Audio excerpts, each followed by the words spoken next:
全世界有真侪新闻工作者徛伫咧报道真相的前线，咱才有法度了解到各地头人权碰到虾米款的威胁，世界当咧发生虾米款的代志。伫今仔日，国际人权组织自由之家就发布报告指出，包含中国、罗西亚，尚无有26个国家透过绑票抹黑、恐吓亲戚朋友等手段，下国镇压一寡新闻工作者，致使因的生命安全受到威胁。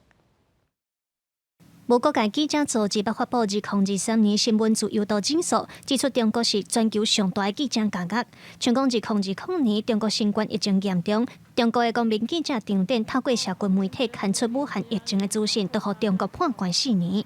这次疫情对人权的极大的迫害，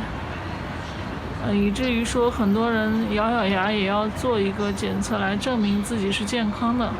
另外，要做过中国官方媒体中国环球电视网澳洲的华裔主播车蕊，和中国以违反国安法甲关3年，伫今年10月中出狱。这件代志嘛，互外界质疑讲中国是在用人质进行外交协商。但是，国际人权组织自由之家发布报告指出，包括中国、罗西亚等等尚无26个国家透过绑票、抹黑、恐吓亲友等等的手段来下国镇压新闻工作者。台湾人权促进会表示，这款对新闻自由也是人权的迫害，事实上嘛形成专制国家甲民主国家互相对抗的趋势。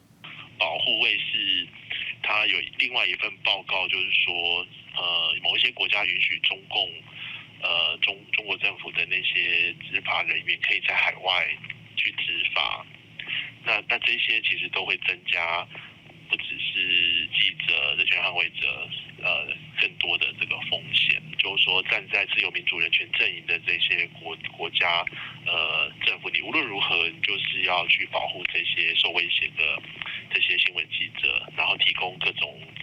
支持。台权会指出，自由之家的报告已经是针对全球人权侵害提出警告，伊嘛呼吁台湾政府应该赶紧制定人民法，伫咧民主的阵营，爱用积极行动来维护人权。记者卢尚祖、郑俊佑台北报道。